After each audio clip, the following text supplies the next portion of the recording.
His name is Brago. It was my cousin's horse. Aragorn.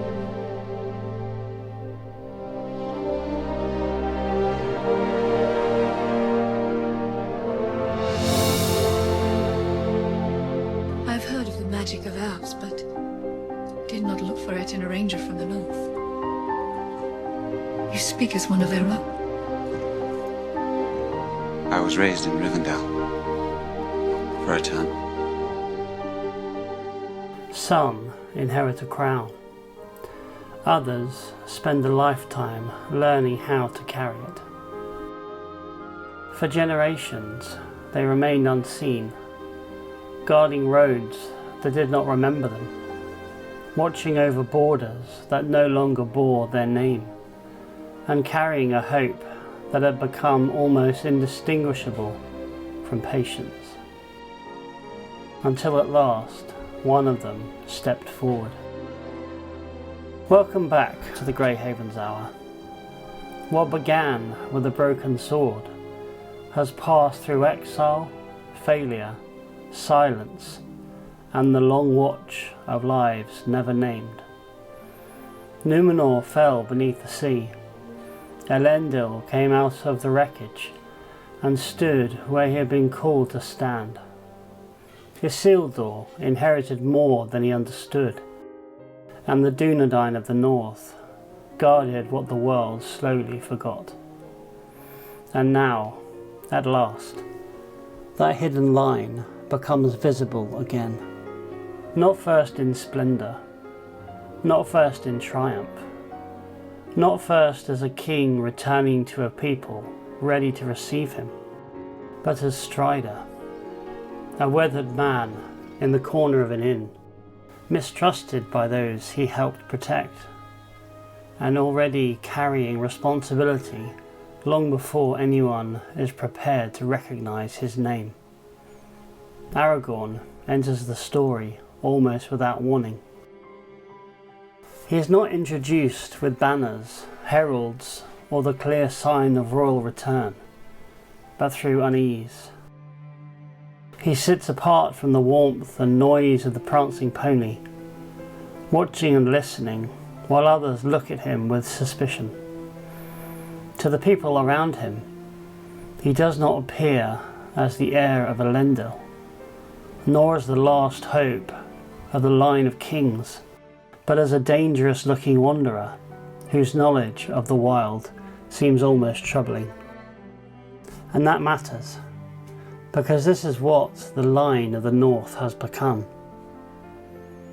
Not a throne in a bright hall, not a court gathering around an ancient crown, not a kingdom waiting openly for its lord, only a ranger in worn clothing, known by a name that sounds more like an insult than a warrior.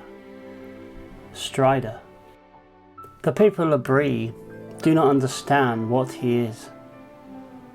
The hobbits do not yet understand what he is. Even those who have lived under the quiet protection of the rangers do not know the debt they owe to men like him. And so when Aragorn first steps into the story, he carries not only the burden of his ancestry, but the loneliness of being misjudged by the very world he has served. Yet he does not withdraw from that service. He does not demand recognition before he acts. He does not wait until others understand his worth before choosing to protect them.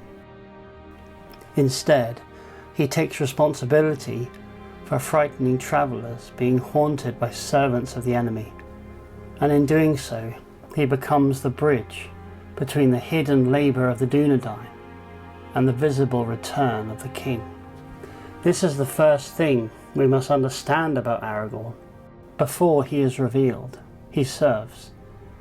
Before he is crowned, he guards. And before anyone speaks of kingship, he proves himself in the ordinary and dangerous work of keeping others alive. In this, he is not breaking from the hidden line. He is fulfilling it. He walks the same roads his forefathers guarded, keeps the same watch they kept, and accepts the same suspicion they endured.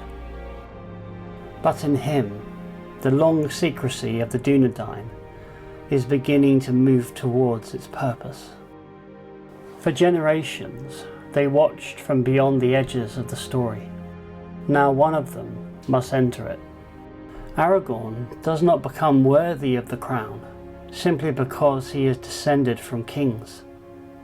That would be too easy, and Tolkien rarely treats inheritance so cheaply.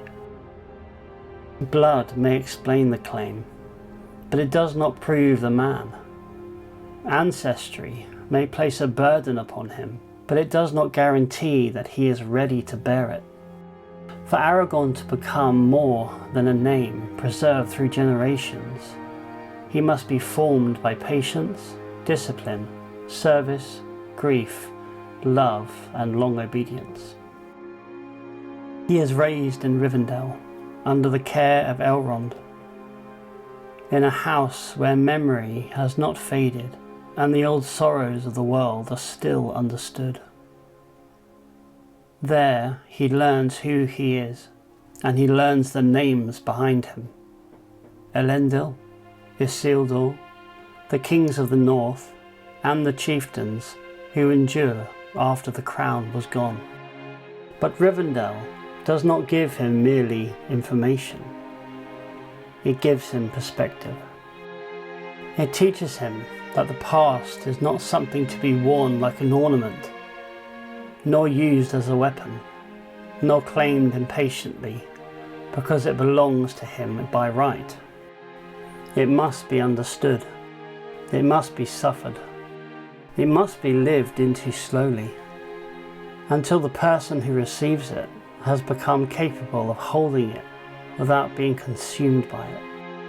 That is why Aragorn's hidden years matter. He does not spend them waiting idly for the world to discover him. He travels far, serves under other names, fights in distant lands, learns the strength and the weakness of men, and gains command before he ever receives a kingdom.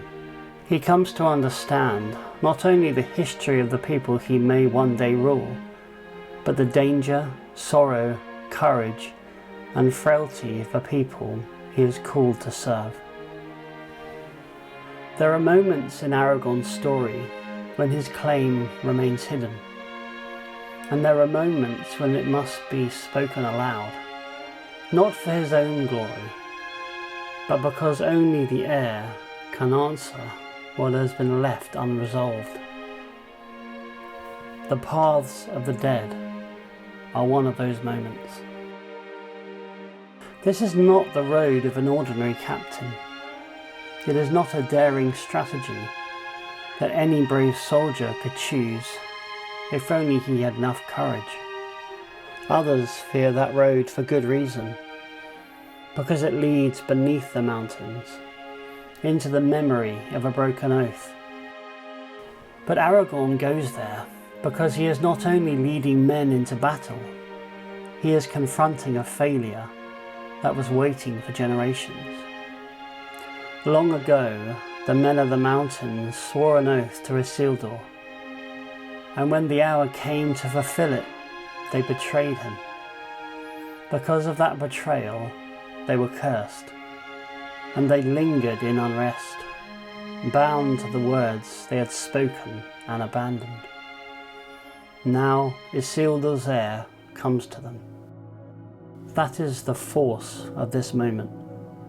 Aragorn does not summon the dead merely because he is brave. He calls them because he has the right to call them.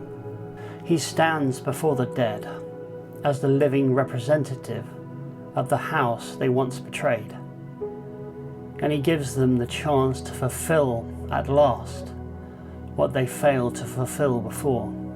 Yet Tolkien does not reveal Aragorn only through command. He comes as a healer, moving among those whom the war has wounded in body, mind, and spirit.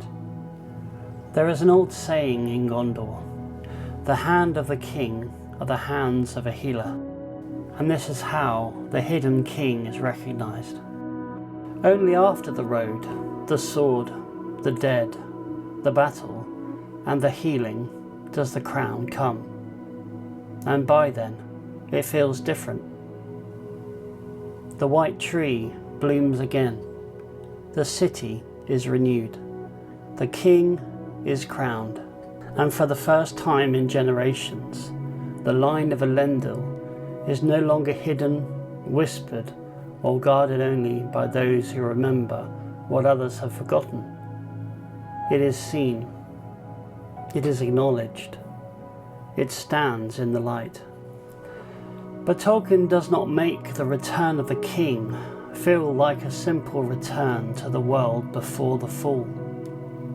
Aragorn is not Numenor restored, as though Numenor had never broken. He is not Elendil repeated without change, nor is Isildur corrected merely by stronger will. He is the heir shaped by everything the line has endured, by loss, exile, humility, patience, failure, hiddenness, and the long discipline awaiting. That is why the line endures.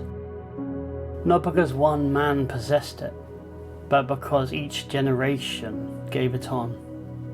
Aragorn comes to the end of his life by another road. He has ruled, he has restored, he has loved, he has received the crown that his fathers could only guard from afar. He has seen the white tree bloom and the kingdom renewed. Until next time, may you have the patience to carry what has been given to you, the wisdom to know when it is yours to hold, and the grace to recognize when it is time to pass it on.